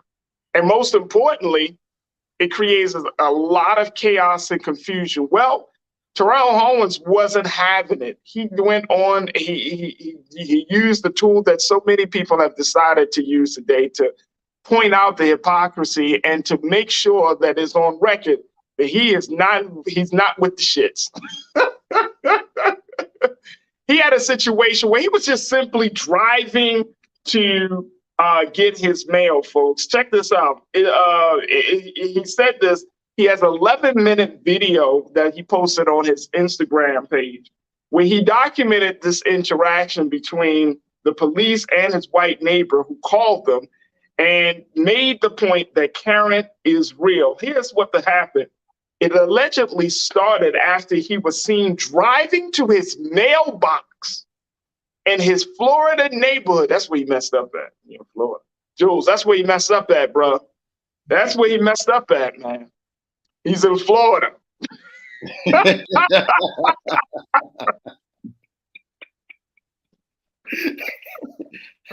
sucks. I'm sorry, bro. That's what, we hear so many cases down in Florida, man. May God be with our people in Florida, boy. Damn. Look, he was driving to his mailbox in Florida, and his neighbor, I don't even know the lady's name. It was just reported she was a Karen, apparently, said that he was driving too fast down the street. She can be heard accusing Terrell Owens of harassing her and almost hitting her with the car. Mm. So she decided that she needed to bring the police into the situation. We got a video of this interaction. We got a short version of this video we want you to take a look at, folks. Check this out. Yes, we are live. We are live, and we got the police and everything. We got the police and everything.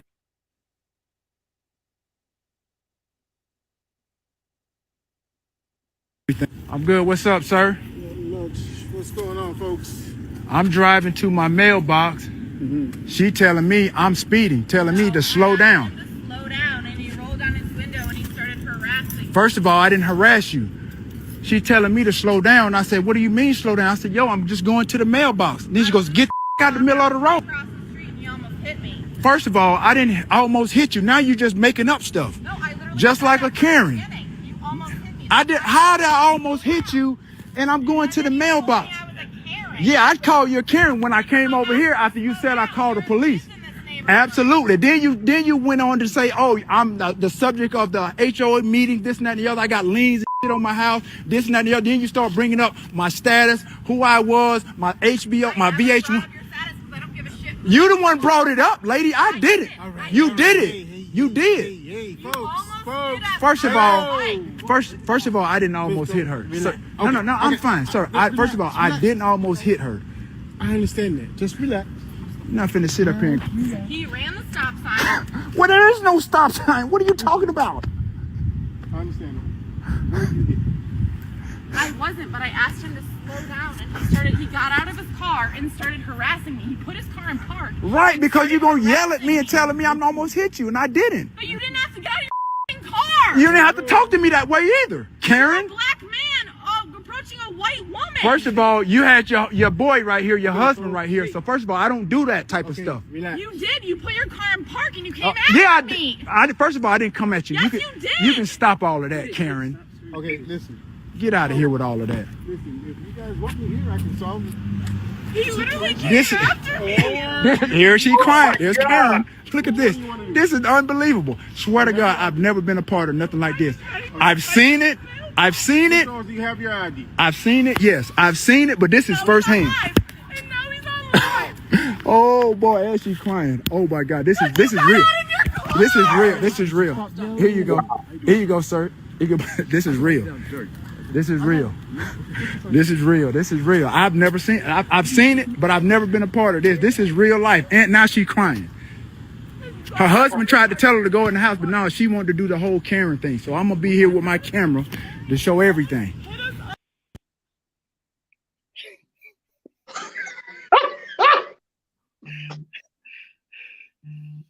Look, the only reason I'm laughing, hey Joe, the only reason I'm laughing, bro, is because, I mean, it is funny that she's screaming, you got out your car and you came after me. You're a black man coming towards a white woman. Right. Listen. But check this out. I think she knows that who he is.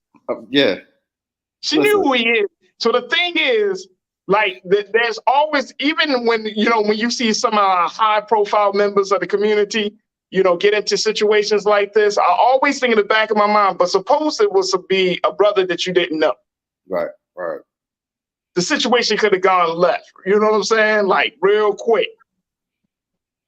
But because it's Terrell Owens, you know that he ain't gonna put himself in a situation where hopefully that he starts harassing and badgering and threatening a white woman on camera. Come on, man. Come on. But what do you make of this situation, man? If you don't want your neighbors all up in the HOA meetings, all releasing your status, who you is in the neighborhood, come to death. All right, listen. I was watching this video. So when it happened, I think it was a Saturday. It was Friday or Saturday night when it happened. I just happened to be on Twitter and I scrolled past the scene. Terrell Owens was trending. So I looked at it and I'm like, okay, what's going on? Like, he good? And I saw the video and I watched the whole 11-minute thing and I'm like, this interaction is crazy. So basically, she's saying that he was saying he was driving to the mailbox. She claimed that he was speeding in the neighborhood. Okay, so let's start with the basis of the like, because I like to layer things. So the basis is he was speeding in the neighborhood, almost hit her going to the mailbox. Then that translated to, the liens on his house and who he is and his status and what she's seen him on. And then now using it as a moment to say, all right, now I'm going to keep on continue to target you. The point that, it got out of hand is when even Terrell said, like, the husband came out to tell her that, like, hey, honey, like Like, you doing too much. Like, let's go inside. Let's go inside. And Terrell was agreeing with the husband and the police and whatever. And then she said, as he started walking, oh my God, a black man is approaching me. Now you're approaching me. Okay, now that's when she lost me. All right, that's the tears, bro. Yeah, like that's when you lost me. That's now you taking somebody that you're trying to you're taking it as a threat now. So now you're trying to make him seem like he's threatening you. Clearly the man is on live, because you keep on saying you're on live. He's not imposing a threat. He's completely unarmed. He's not doing anything to you. And now you're doing the crack it out here saying, oh, now he's approaching me. What am I going to do? I'm like, that's when you lost me. All right, argument done. You out of there. You out of there, shorty. And I hope he moves or she moves, because you're not going to be able to live in that space. No, bro. Live in a neighborhood. You can't. Well, a couple of things have happened in these cases, right? Like, the Central Park Karen, she was charged with filing a false police report. Mm-hmm. There have been other moments where because it went viral on social media, like some of these white women really just, they had to like leave their cities or they'd leave their neighborhood. They had to move. They had to like completely fall off the grid. As they should. Because they were getting harassed and people just put them on blast, you know what I mean, as a result of these interactions. So, I mean, but I'm of the thinking that this is happening still. And people are checking in, and folks are saying, look, I'm glad that T.O. had recorded this. He understands it. Like he said himself, he's seen it, but he's never been a part of anything like this. And I hope and pray that T.O. learns. You know what I'm saying? Like as high profile as you are, in my Jay-Z voice, still. You still an N-word, bro. Right. And that's the sad reality. Yeah. That's the sad reality for us. You know what I'm saying? Like, here you played, you are a champion, you're a Hall of Famer, you know what I'm saying? Like you are a grown ass man, but in the eyes of this white woman, you still just an N-word that is threatening them. Let's go to what people are saying. Taylor, you checked in and said, look, self-deputized HOA Karen tried everything. Didn't she try everything, Taylor? Tried everything. Taylor, you say Karen tears are their imagined superpowers. The moment they start breaking out them tears, Jules, right? Threatening me. Like, your presence is a threat. Like, that's crazy. Absolutely insane. Absolutely insane. Taylor, good to hear from you again. Thank you. Danita, you said, see how the police tell him to relax first, but didn't tell her to relax? Yep. Mm-hmm. Yep. He get a little bass in his voice. Man, he needs to relax. That's all right, calm down, sir. She wilding out on him. But he needs to calm down. Yep. Karina checked in. Karina, good to hear from you, sis. You said, you're a black man coming towards a white woman. That did it for me too, Karina. That did it for me. That's the point. One reason why I don't care for black men that pursue white women. Yes, I'm saying it, and I don't care if you disagree. You ain't hurt my feelings. I agree. But whatever. You're a black man coming towards a white woman. When she said that, like, that is a violation. I got my African American queen. I'm good. That's a sin. You cannot be a black man stepping out the car and walking towards a white woman, because thereby you are an aggressor. And the white woman can say and call you out your name. She can say whatever about you. She can throw stuff at you. But the moment you start walking towards her, now you the problem. Mm-hmm. Okay. TL, thank you, Karina. Always good to hear from you, sis. TL, you checked in. TL said it would have went left if it wasn't Terrell. Disgusting for asking Terrell for ID, aka show me your papers. Yeah.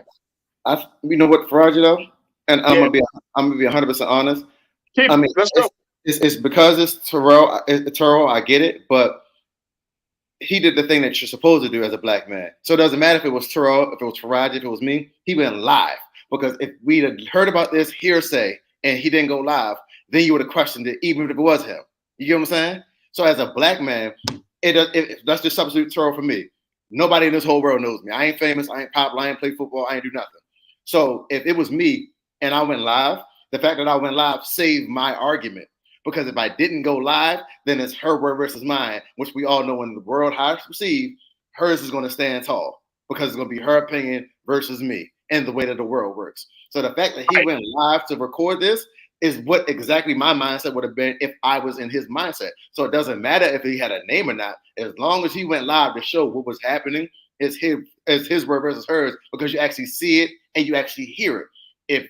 If he did not go live, that could have been went terrible for him, because then it'd be like, oh, it's not like Terrell has always been in the news in a positive light. So then it would be like, oh, Terrell Owens gets in another incident. Right.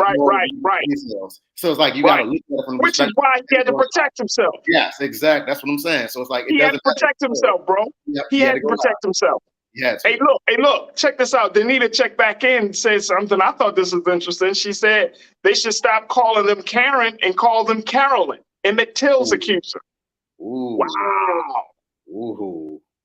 Wow. Ooh. Somebody watched last week's episode. Danita. Somebody watched last week's episode. Episode. All right, Carolyn. My name is not Carolyn. Yes, you are Carolyn Bryant. All right, Carolyn. I got a new shirt made. Boy. If we're going to do this, all right, listen, I agree with that. If we're going to do this, then Spencer has to do it too, because I bought a shirt that says "Shut Up, Karen" from Spencer. So now Spencer has to come up with the "Shut Up, Carol" shirt. I'm all for it. That's true. I got a new That's shirt. True. I like it. Carolyn. Call it Carolyn. Hey, look, the fact is, bro, Terrell did the right thing. He showed them that he was an innocent before being proven guilty, before being, blazed in social media. But he did the right thing. But guess what? The bigger fact is this stuff is still happening, folks. You would have thought that we would kind of slowly get past this a little bit. Right. Not at all. Not at all. So especially for us as black men, let's keep our head on a swivel and always be cognizant of the fact that this could still happen. And it does happen, regardless of you making millions of dollars or you making $15 an hour. Guess what? Somebody is going to say that you're a threat. Right. Dang. That's what it's like to be a black man and a black woman in America. Dang. All right, we got to take a final pause. When we move forward, let's share with you some trends posted doing the most. Stay with us. It's The Culture on the Black Star Network.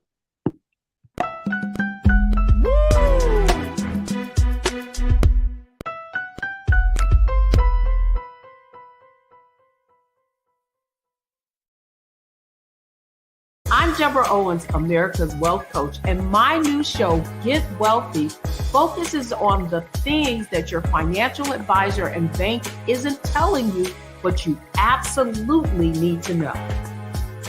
So watch Get Wealthy on the Black Star Network.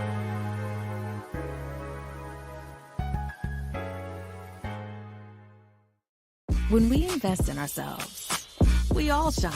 Together, we are Black beyond measure. Hi, I'm Dr. Jackie Hood Martin, and I have a question for you. Ever feel as if your life is teetering and the weight and pressure of the world is consistently on your shoulders? Well, let me tell you, living a balanced life isn't easy. Join me each Tuesday on Black Star Network for a Balanced Life with Dr. Jackie.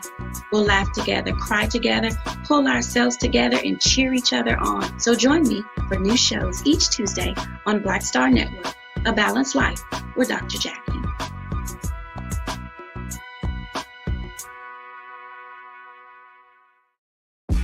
When we invest in ourselves, we're investing in what's next for all of us. Growing, creating, making moves that move us all forward. Together, we are Black beyond measure. Pull up a chair, take your seat. The Black Tape with me, Dr. Greg Carr, here on the Black Star Network. Every week, we'll take a deeper dive into the world we're living in. Join the conversation only on the Black Star Network.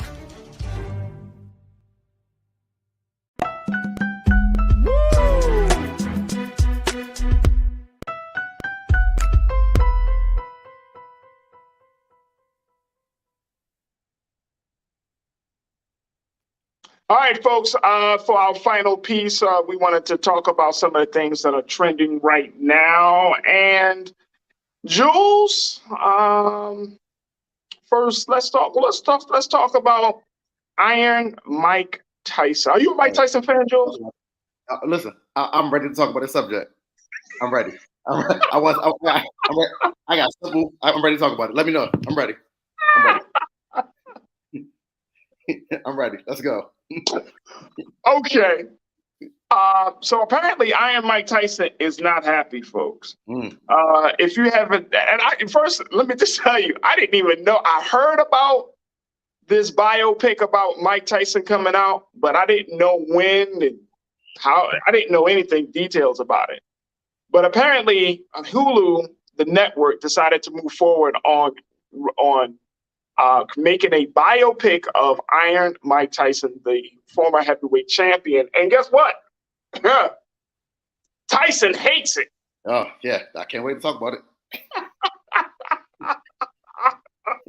He absolutely hates it. Mm-hmm.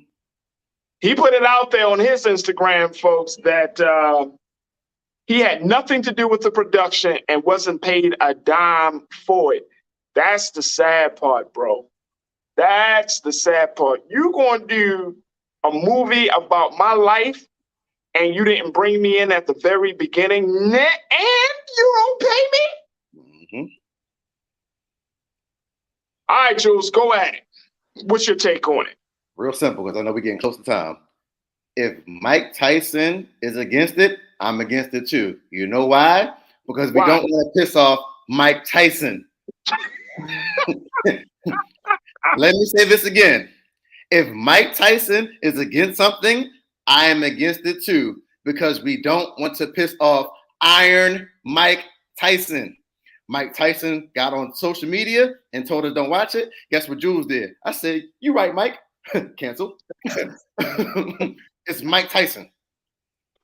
I don't want to be on the wrong side of Mike Tyson. It's not like Mike Tyson's going to whip your ass, Jules, if you watched it. The thought is there. Listen, remember, Tyson fought in the 90s. So when I got introduced to boxing, he was my first seeing of the boxing match. So imagine you as a kid, 6, 7, 8, 9 years old, you see all the adults down sitting in front of this big TV, so you watching all these pre-fights. You finally get down there, they let you stay up late to watch it, and the fight over in 10 seconds. I'm not playing with that, man. Hey, look, I get it. Hey, look, Tyson has become like only in America, in the name of in the words of his former manager Don King, only in America can a boxer redefine himself the way that Mike Tyson has redefined himself. Only in America, folks. For sure. If y'all know the story of Mike. He came from New York. He kind of had a hard upbringing. He had a coach, a trainer that loved him like a son. You know what I mean? Helped him to hone his skills, the whole thing. Only in America. And Tyson went through all of this stuff. I mean, the stuff that Tyson did, if he did it today, he would be canceled. Oh, bro, facts for sure. He was canceled back in the late 80s, early 90s. From Robin Givens' situation to the rape case, all of that, right? Just to how he is. He has transformed himself, redefined his whole image to now being this guy that has become like this podcast sage. You'll be speaking more wisdom and truth, and you like, in his Mike Tyson voice, that's all I'm gonna describe his voice, in his Mike Tyson voice and way, right? And he's redefined himself. He's now become a more of a cultural icon. He's been in a couple of movies, specifically the what was that? The Hangover trilogy. Redefined himself. I mean, he's lived a hell of a life, man. I listened to Tyson a couple of times, and one of the things he said was like, he had to trip on it himself. He's like, man, I lived a hell of a life. He's settled down. He's a family man and all of that stuff now, but he has lived a hell of a life, man. I would love to talk to him. Just be like, bro, how did you get through it all? From the money, the women, the fame, the allegations, everything, just all of the legal issues. You know, you at the top of the boxing world, you fell. I mean, the whole nine. Like, we don't hear about there aren't too many boxers that can get through all of that. Like, you know, we think of Holyfield, we might think of Buster Douglas, Sugar Ray Leonard is still looking out, you know, still looking good and being out there a little bit. But Mike Tyson has redefined himself in a very, very big way. And that's just like, wow. But to have a movie about this man and not bring him on. Facts. And I'm suspect about that. I feel like why do these networks keep doing it? I feel like it's weird because it's like he already did it himself. Like, I don't know if you've seen when he does the live sit down in front of the audience and tells his story. And I think they put it on, was it on Netflix? It was one on those streaming networks. No, I haven't seen that one. It was like 4 or 5 years ago. It's so good. He's actually sitting on the stage telling it. Yeah, so he's telling the story. So it's like, if I want to hear anything about the Mike Tyson story, I want to hear it from Mike Tyson. Like, I want to hear from him. So it's like that's already been done. I understand paying homage to somebody, but not bringing him on, not informing him about it, not getting his intake or his perspective, and then not even paying this man for the image and likeness, because that's what you're using, because that's what these college athletes are getting. So you're not paying him for his image and likeness, because again, Iron Mike is who Iron Mike is. He's still living, he's still breathing, he's still functioning. So you need to pay that man. It's like, I don't agree with that. But again, to iterate my point, if Mike Tyson says don't watch it, Jules is not going to watch it. It's Mike Tyson. Hey, look. Remember when Dave Chappelle was having an issue?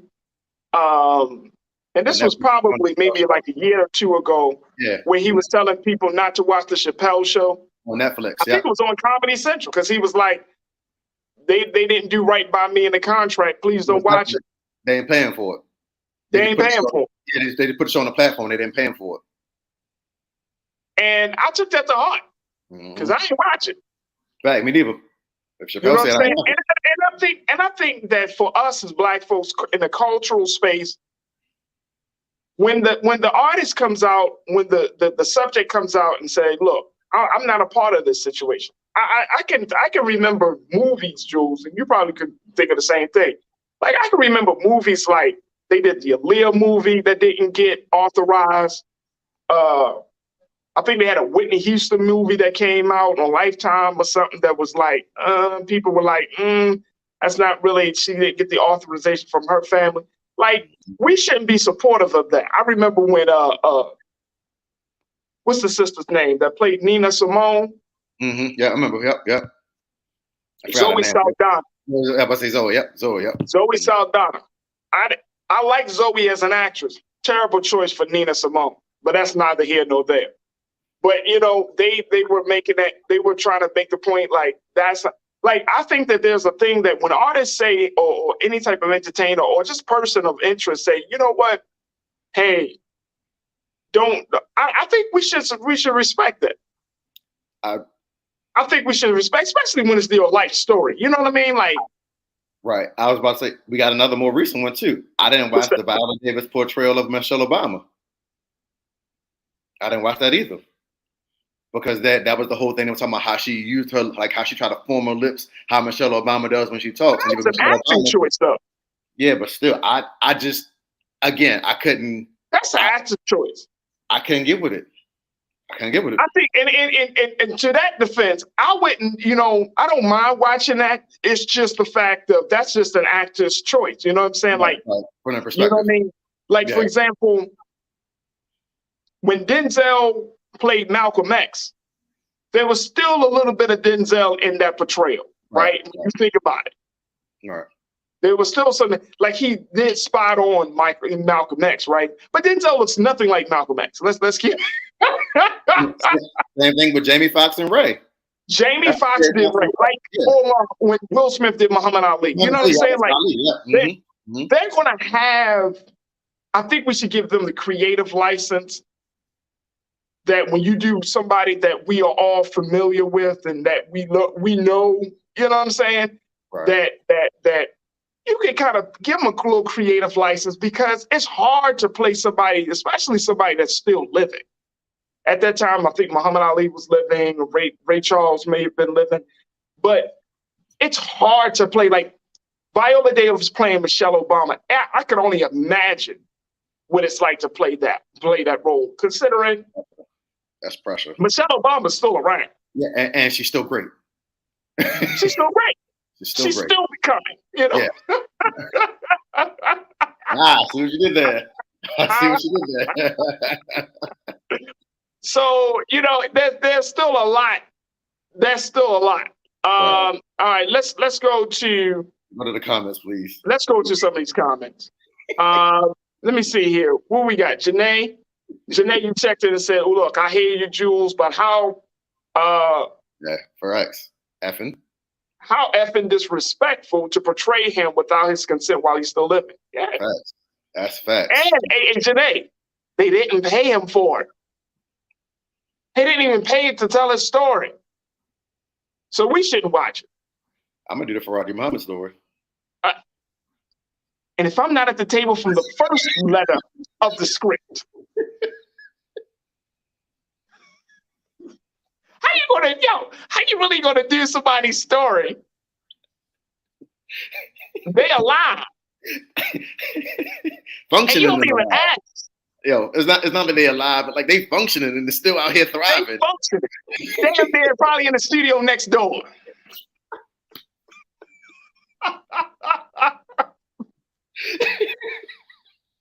Like, yo, somebody at the table, Jules, like, yo, I could get Mike Tyson on the phone. We don't need him. What we need him for? We need Mike Tyson. Right. You'd be like, and you know, the producer's looking at it like, why we need Mike Tyson? We can just Google him. Like, damn. I be saying, yo, how do you go through? Do you know the steps it takes to get something on TV, Jules? Yeah. From pre-production to production to post-production, and nobody said, I don't think we should put this out because Mike Tyson is not around. He has not been at the table for this. Right. They just didn't give a damn about my man. Damn. Real quick. Nisa, 1971. Nisa, I'm glad to hear you. You said not having Mike Tyson involved in his own story is another way to treat the brother as a commodity, not a human being. They make me sick. Facts. Yeah. Facts. Welcome to Hollywood. Welcome to capitalism, folks. Man. So many of you jump on me like, oh, Farajii be on. So always something bad about capitalism. But look at how capitalism has commodified the human life and our story. Right. So, yeah, that's crazy, though. That is absolutely crazy. Shame on Hulu for doing that, man. Shame on Hulu, for real. For real. You're going to rob people of their stories and then think it's cool. I'm glad he put it out there. I'm definitely glad he put it out there. Jules, my guy, I appreciate you, brother. Thank you so much for riding with me this afternoon. You already know. That's all I look forward to. You know, I ain't got nothing else going on in my life.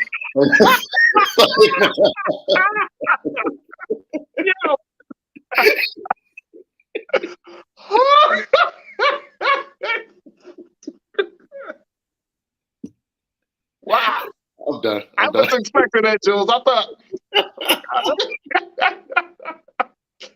Jules P, hip-hop artist, activist, one of our key contributors here, culture crew member, key contributor here, Elder Culture.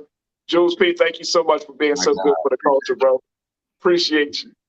All right, folks, that's going to do it for us. I thank each and every one of you for being with me and riding along with me.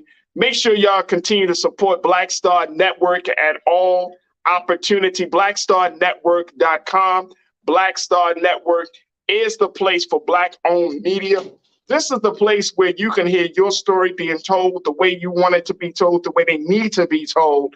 This is the platform that you want to support. Make sure you support us with sharing the information, but we are on a big push to make sure that we are supported with financial support because we are growing. The demand is getting louder and louder. The content has to get better.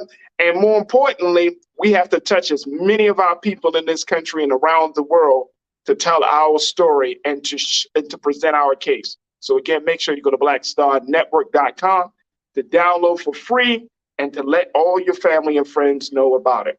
All right, folks, that's going to do it for me. Stay tuned at the 6 o'clock Eastern Standard Time. It's Roland Martin Unfiltered with Big Brother Roland Martin. And I appreciate all the continued support that we have here of the culture. Thank you to my dynamic cultural crew members. And I thank you for being my culture crew online to continue to be a part of the conversation, providing valuable insight, and most importantly, just showing some love to a brother. Thank you, thank you, thank you. As always, never be afraid to challenge what's wrong, stand for what's right while being yourself in the process. God willing, we'll talk tomorrow for another exciting edition of The Culture right here, only on the Black Star Network. Peace.